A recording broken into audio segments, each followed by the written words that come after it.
주십시오. 네, 황교안 의원님 수고하셨습니다. 이병태 교수님. 예.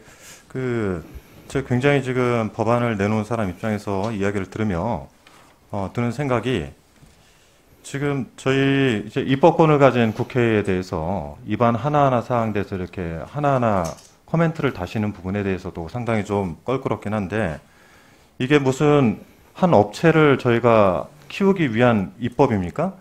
그러니까 국민의 대변인으로 국회에서 있는 사람들은 기본적으로 국민들을 대변하기 위해서 이 자리에 있는 것이고 이용자 측면에서 바라보는 관점에서 법안들을 제시한 거에 대해서 각 개인이 와가지고 여기에 대해서 법안이 됐다 안 됐다 이런 얘기를 하고 계십니까? 그 의견 물으려고 부른 거 아니에요? 아니 여기서 교수님은 한 사람에 대한 찬반의 중요성이 중요한 겁니까? 지금 전문가를 불러놓고 의견을 냈는데 그걸 타박을 해요? 아니 지금 그런 정의를 하신 거 아니에요? 일단 그 논의는 나중에 제가 합시다. 볼 때는 그렇게 보인다는 거예요. 일단 그 논의는 나중에 하시고요. 왜? 추가 질의 때 하겠습니다. 규제의 많은 부분은 이해 질의 집단을 시간입니다. 대변하는 일입니다. 제 질의 시간이에요. 예. 화면 띄워주세요. 자, 궁금해하시니까 사전 규제를 하면 어떻게 되는지 봅시다. 이거 제가 한 것도 아니에요. 모바일 인덱스에서 조사를 한 겁니다. 전자신문하고. 우리 김영규 부회장께서 말씀하신 대로 상위 50개 게임사 매출 500억 이상 규모에 대해서 조사를 했어요. 앱마켓 출시를 해보니까 전체적인 수익 변화가 일어났습니다. 다음 거 같이 볼게요. 자, 콘텐츠 동등접근권을 시뮬레이션 한 결과 구글 플레이가 전체적인 점유율이 낮아지고 원스토어가 점유율이 올라갔습니다. 위에 거 다시 올라가 주세요. 자, 이로 인해서 각 개발사들의 수익도 상과 같이 증액되는 것을 볼 수가 있습니다. 저희가 이 법안을 발의할 때는 기본적으로 이용자 측면에서 바라보는 겁니다. 국회가 법안을 발의할 때 일개 회사나 이 법안을 만드는 게 아니에요. 자, 그러면 조동영 우리 대표님, 넥슨 임원 출신이시죠? 네, 맞습니다. 네. 제가 좀 궁금한 거는 오늘 뭐 공정한 룰도 이야기를 하셨고 여러 가지 이야기를 하셨는데 지금 전체 인앱결제 수익이 19% 정도 난다고 하셨죠? 네, 19% 정도 하고 있습니다. 지금 개발하신 주 게임이 캐주얼 게임이죠? 네, 맞습니다. 네, 캐주얼 게임의 주로 매출은 광고하고 트래픽입니다. 네, 맞습니다. 네, 그렇죠. 자, 그러면 이 부분에서 저도 하나 궁금한 거는 저희도 업계로부터 여러 의견서를 받았어요. 네. 네. 중립적으로 현재 진술하기보다는 조동현 대표님의 개인 진술일 가능성이 큽니다. 그렇죠? 네. 네, 오늘 개인 의견을 들은 거죠. 네네. 예, 그 부분에 대해서 일단 좀 확인을 하고요. 자, 질의를 좀 드리겠습니다. 정종채 변호사님? 네. 네. 오늘 전반적으로 이 통행세 관련된 이야기들이 저희가 주고받아지고 있는데 이거를 뭐 옆에서 뭐 통행세를 억제하는 그 조폭 서비스다. 독과점에 대해서도 굉장히 여기에 대해서 찬양론적인 이야기들 좀 나오고 하는데 저는 이 부분들을 앞서 말씀드렸듯이 이용자 측면에서 바라봤을 때 콘텐츠 동등 접근권은 일종의 영화를 봤을 때는 스크린 쿼터제나 이런 걸 수도 있다. 네. 그러면 이것은 과연 지능법이겠습니까? 규제이겠습니까? 이건 저는 제 개인적인 네네. 지능법이라고 생각합니다. 맞습니다. 네. 스크린 쿼터를 적용했을 때도 역시 한국 영화 산업을 발전을 기했었고요. 네. IPTV법에 동등 접근권을 적용했을 때도 역시 IPTV가 현재까지 성장을 할 수 있는 좋은 네. 계기가 되어 있습니다. 그래서 실제 사전적 규제라고 하는 것은 지능적인 부분들이 상당히 있습니다. 앞서 말씀하신 김영규 부회장님의 말씀처럼 상위 50위권 그리고 500억 이상 시뮬레이션 한 결과 이런 결과들도 얻어지지 않습니까? 그래서 이 부분들은 국내 산업을 진흥시키기 위한 지능법에 해당이 된다고 볼 수 있습니다. 우리 김영규 부회장님? 네. 네.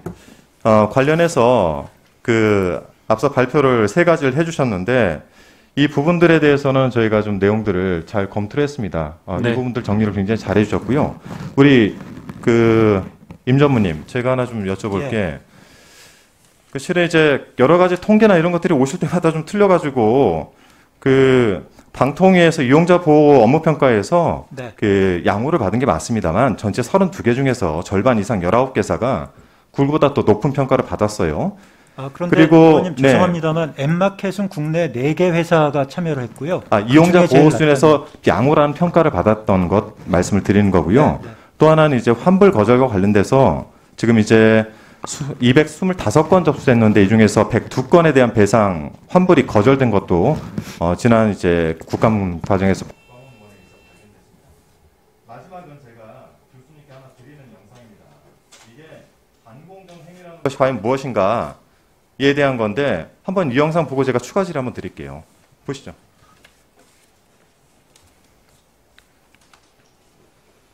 소리 좀 켜주세요.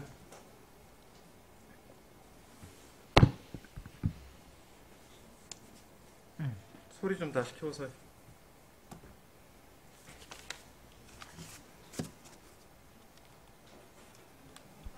소송을 냈습니다. 인터넷 혁신 기업 소리 안 켜지나요?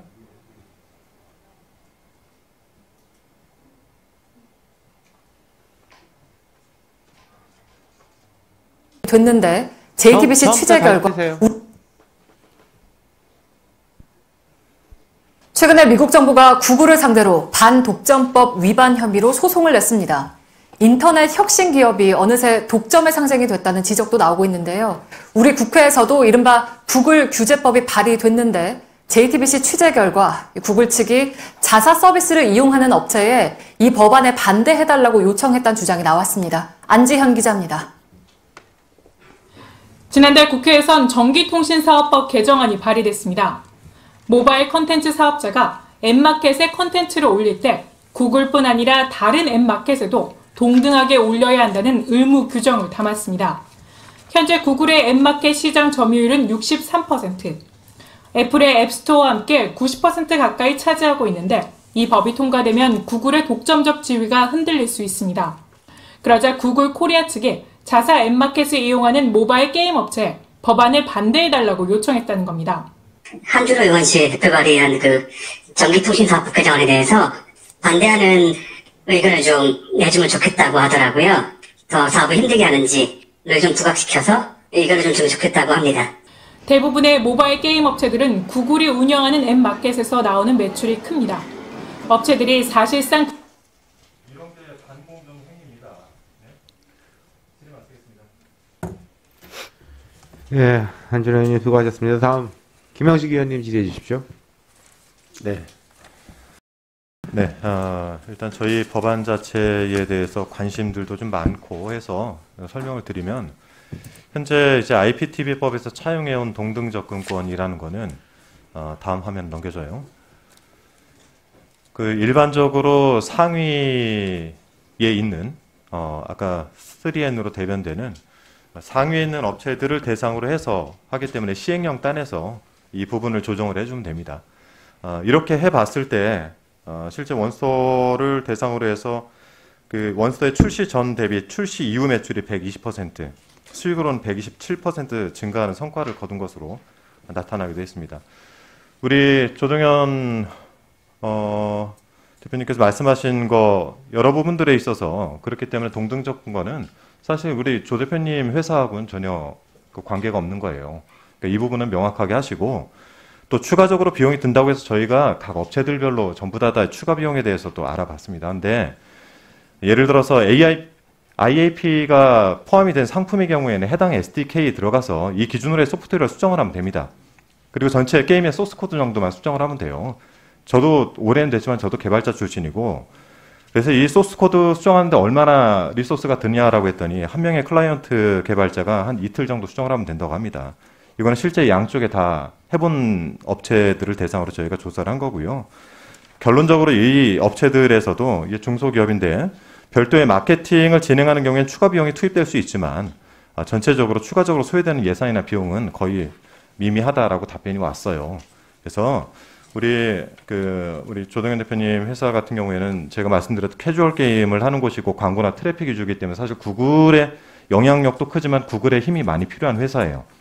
하나 그런 회사들만 있는 것이 아니고 인앱 결제에 관련돼서는 우리 여야를 막론해서 많은 의원님들께서 이렇게 많은 법안을 냈다라는 것 자체에 많은 고민들을 하고 냈을 거 아닙니까? 그리고 제가 앞서 말씀드린 것처럼 이 법안을 만들 때는 국민, 즉 이용자의 입장에서 저희가 접근하는 것이 사업자 입장에 접근하는 것이 아니기 때문에 이용자 그 입장에서 바라봤을 때는 우리 정종채 변호사님께서 말씀하신 것처럼 동등 접근권은 굉장히 효과적인 방법입니다. IPTV법을 통해서 IPTV의 성장에도 큰 기여를 냈고요. 이게 현재는 뭐 없어져야 된다는 얘기가 나오는 거는 그만큼 성장을 했기 때문에 실효성이 없다라는 거예요. 지금 상태에서는. 그러나 만들어지고 나서 IPTV가 성장하는 데는 큰 기여를 한 것이 맞습니다. 저희가 또 하나 예를 든 거는 어쨌든 스크린 쿼터 제도, 한국 영화 산업을 키우는데 큰 영향을 미쳤잖아요. 그렇기 때문에 제가 여쭤본 것처럼 이거는 규제법이 아니라 지능법이다라고 제가 말씀을 드리는 것이고요. 이 부분에 있어서는 저희가 내부에서도 좀 검토를 해보긴 하겠지만은 긍정적인 검토가 필요합니다. 네, 질의 마치겠습니다. 네, 한진호 의원님 수고하셨습니다. 다음 조승래 간사님